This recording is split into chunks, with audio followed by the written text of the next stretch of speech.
bentuknya majelis seperti baru. Nah, itu pertanda bahwa malam kudus, malam penuh sukacita. Amin.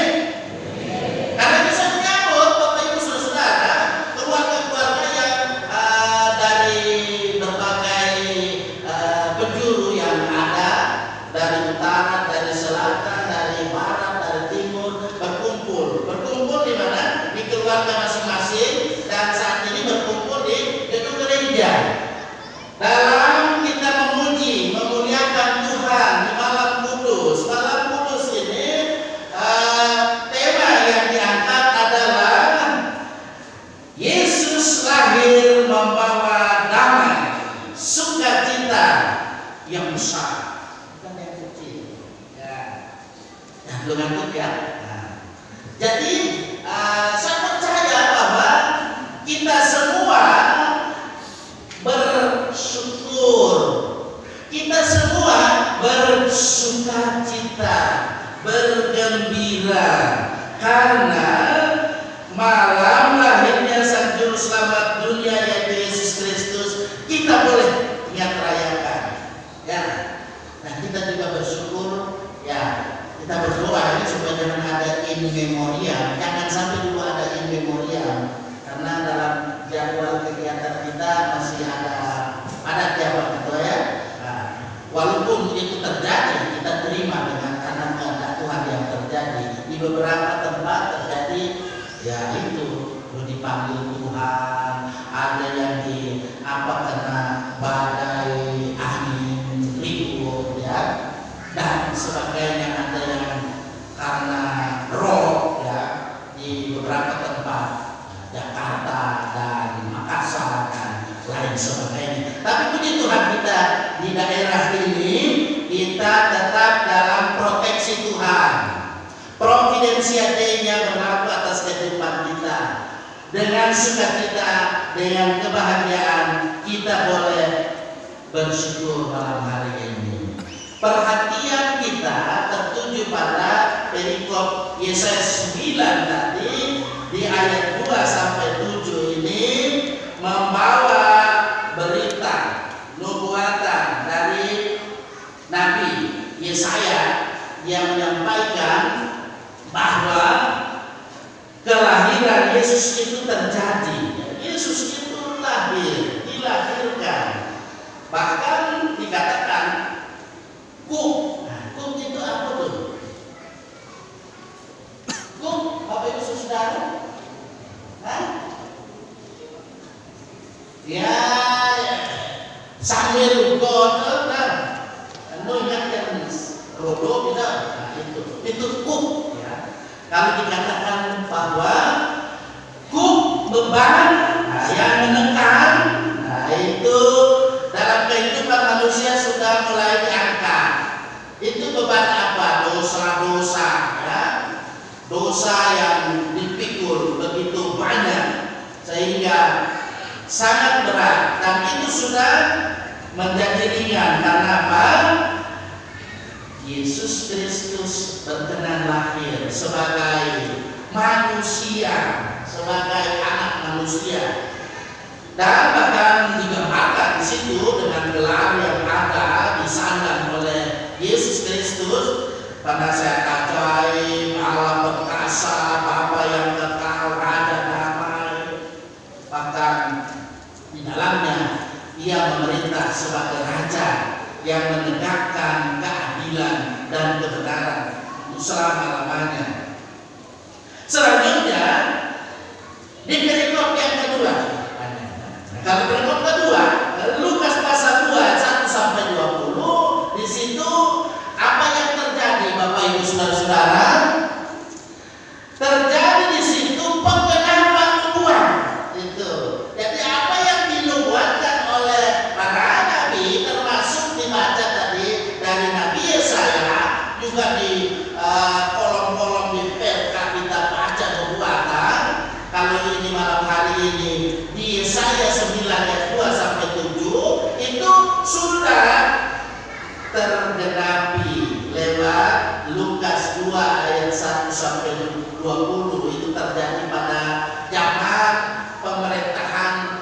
Kaisar. Siapa Kaisar waktu itu memerintah? Nah, sholat itu masih ingat? Nah, mungkin karena terlalu jauh ya saudara perhatikan. Tapi Bapak Ibu Saudara pasti ingat bahwa itu terjadi pada masa pemerintahan Kaisar Agustus di Roma. Waktu itu Kirenius yang menjadi gubernur di Syria. Nah, ini menunjukkan Bapak Ibu Saudara bahwa peristiwa ini benar terjadi dalam sejarah. Ya. Ada orang bilang itu mitos. Yang tidak percaya, yang tidak beriman, ya dalam seperti itu. Di medsos ada seperti itu. Tapi saya di medsos tidak mengatakan itu mitos. Tapi memang terjadi. Yesus lahir karena dia lahir di Bethlehem, ya, kemudian dia dibungkus dengan lampin, dibaringkan dalam satu palungan di kandang domba Efrata. Palungan, ya. Kalau bahasa Bali kan palungan mesti ada. Kalau bahasa Poso sama. Nah, itu pasti itu ada beda sedikit. Tapi yang pasti namanya saja berbeda, ya. Dan jangan sampai kita terkecoh dengan bahasa-bahasa yang ada, karena Tuhan mengerti semua bahasa. Bahkan tetesan air mata pun dia tahu, dia mengerti. Karena itu Bapak Ibu Saudara-saudara, berita kelahiran Juru Selamat. Mari kita lihat. Pertama itu disampaikan kepada justru orang-orang yang terpinggirkan. Kalau bahasa sekarang apa? Termarginalkan. Orang-orang yang termarginal, orang-orang terpinggirkan, yaitu gembala yang menggembalakan kawanan domba di padang Efrata. Waktu itu malaikat menyampaikan berita yang satu hal yang sangat mengejutkan, surprise barangkali bagi mereka, karena saya sudah pernah sampaikan nubuatan itu 300 tahun sebelum Yesus lahir. Mereka berarti waktu itu gembala-gembala sudah lupa. Ya, ini satu hal yang surprise, ya, membuat mereka terkejut pada waktu itu. Di sini dalam kegelapan malam disampaikan dalam narasi iman ini, tiba-tiba ada cahaya kemuliaan yang sangat terang benderang. Kehadiran malaikat Tuhan bukan satu peristiwa yang biasa, Bapak Saudara, melainkan itu satu yang memang di luar logika, yaitu seperti itu muncul malaikat, sehingga para gembala yang tidak menyangka, tidak ada apa terjadi apa? Perjumpaan. Nah, saya tidak mau katakan penampakan, perjumpaan. Kalau penampakan dikira buka-buka, ada perjumpaan, gitu. Dulu kan ada televisi udah penampakan buka. Tapi saya mau katakan ada perjumpaan malaikat dengan siapa? Gembala. Dengan perjumpaan yang terjadi di situ, malaikat menenangkan mereka, kasih kuat mereka. Jangan takut. Kau jejak, jadi nak balik orang, jangan takut. Ini Bapak Jeta pakai bahasa Bali, dan tapi saya langsung translate. Jangan takut. Dalam situasi seperti itu selanjutnya malaikat, ya, yang membawa berita, yang menyampaikan kabar gembira, kabar sukacita, yang memberikan sukacita bagi semua bangsa bahwa Juru Selamat itu sudah lahir. Malaikat itu katakan apa? Tadi Bapak Ibu Saudara sudah baca.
merespon sama-sama dia pergi kemana? Bethlehem.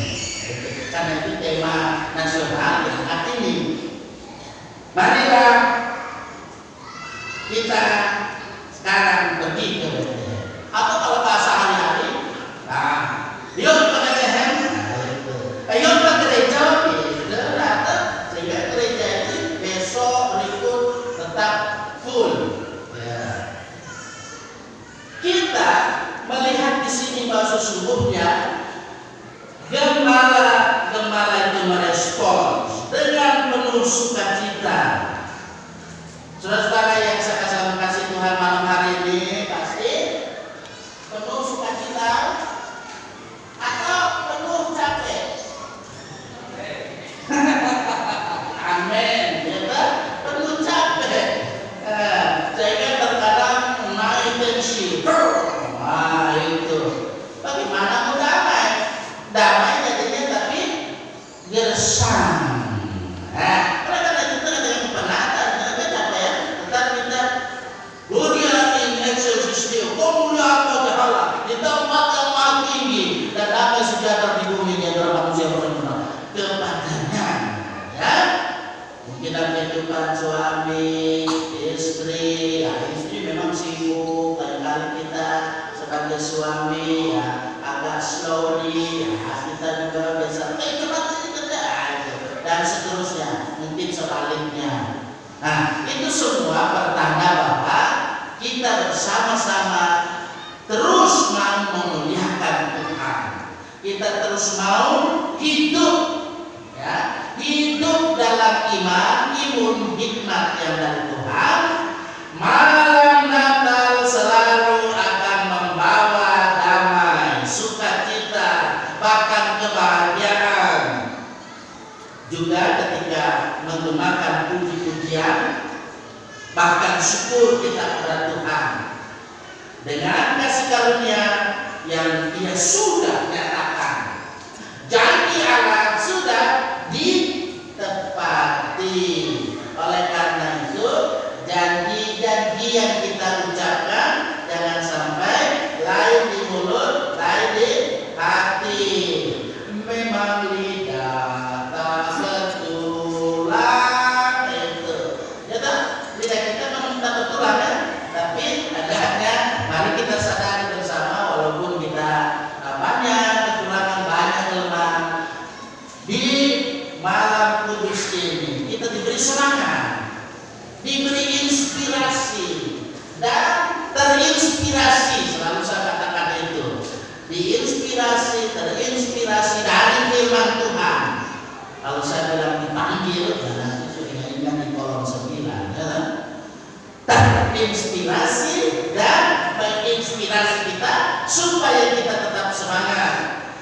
Karena berita Natal di malam kudus ini satu yang menjadikan kita sukacita, damai sejahtera, kebahagiaan. Yesus lahir. Dia bukan lahir begitu saja sebagai manusia biasa, tapi Dia juru selamat dunia. Dia membawa kesukacitaan, kegembiraan bagi segala bangsa. Bukan cuma orang-orang Yahudi, bukan cuma orang bangsa Yahudi. Iya, lebih luas lagi sebenarnya. Bukan cuma orang Kristen, tetapi semua. Kalau memang ada iman yang diberikan oleh Tuhan. Kalau belum, ya memang pasti dia akan tetap bandel. Tapi kita jangan bandel. Kita harus tetap